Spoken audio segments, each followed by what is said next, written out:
lagi bersama saya Amana. Halo semuanya, apa kabar? Semoga dalam keadaan sehat dan tetap semangat. Oke, di video kali ini akan membahas mengenai kedudukan dan fungsi Kementerian Negara Republik Indonesia yang merupakan lanjutan dari materi sebelumnya.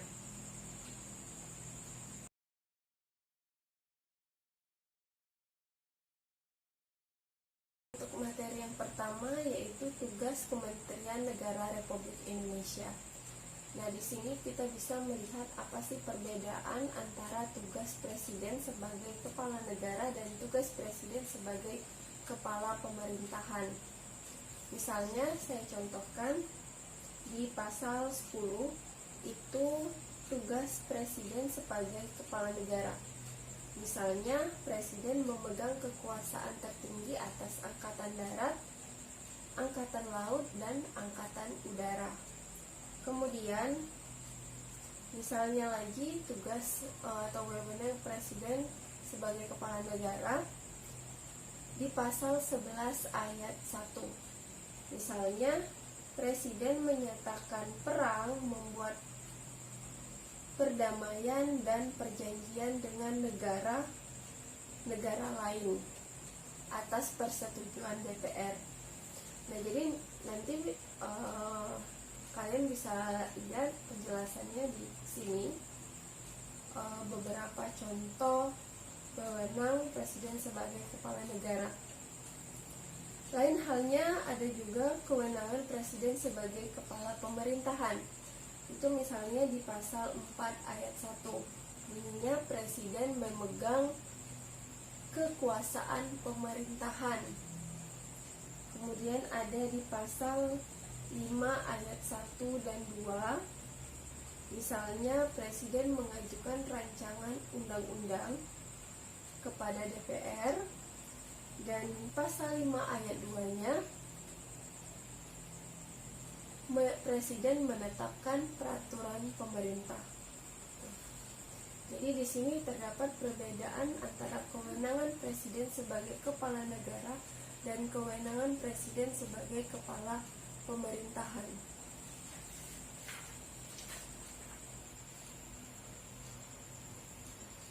Di samping itu, presiden dalam menjalankan tugasnya itu dibantu oleh menteri-menteri.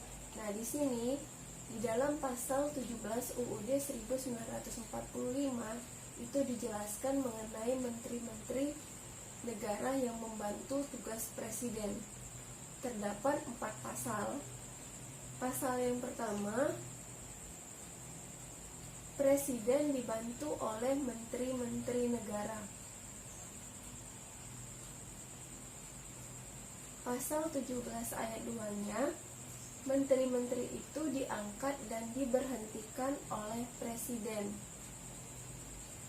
Pasal 17 ayat 3-nya, setiap menteri membidangi urusan tertentu dalam pemerintahan. Dan ayat 4-nya, pembentukan, pengubahan, dan pembubaran kementerian negara itu diatur oleh undang-undang. Jadi di sini di dalam pasal 17 itu menjelaskan bahwa menteri-menteri itu diangkat oleh presiden dan membidangi urusan tertentu dalam pemerintahan.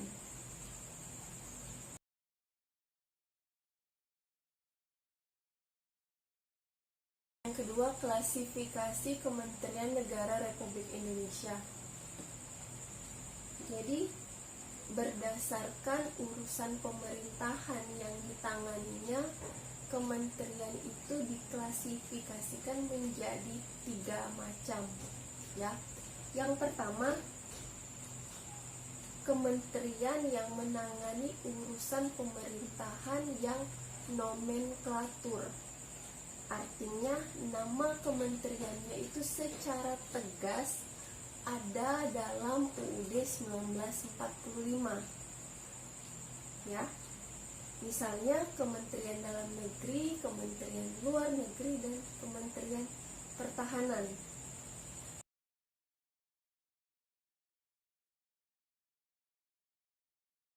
Yang kedua, kementerian yang membantu presiden dalam menangani urusan yang bidangnya itu untuk mencapai tujuan pembangunan nasional. Di sini ada 19 kementerian.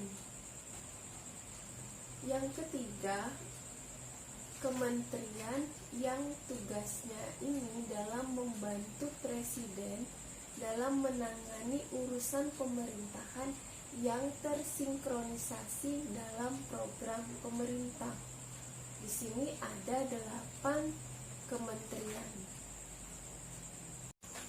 Selain itu ada kementerian koordinator.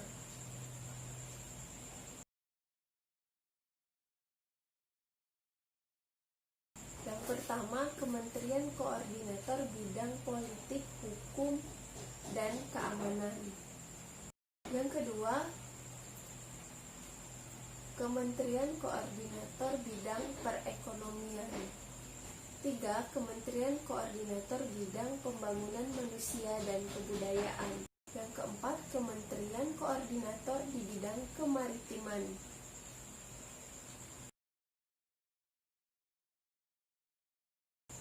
Yang ketiga, lembaga pemerintah non-kementerian. Lembaga pemerintah non-kementerian adalah lembaga pemerintah yang dibuat oleh presiden untuk membantu presiden dalam melaksanakan tugas pemerintahan tertentu. Lembaga pemerintahan non-kementerian ini bertanggung jawab langsung kepada presiden melalui menteri atau pejabat setingkat menteri terkait.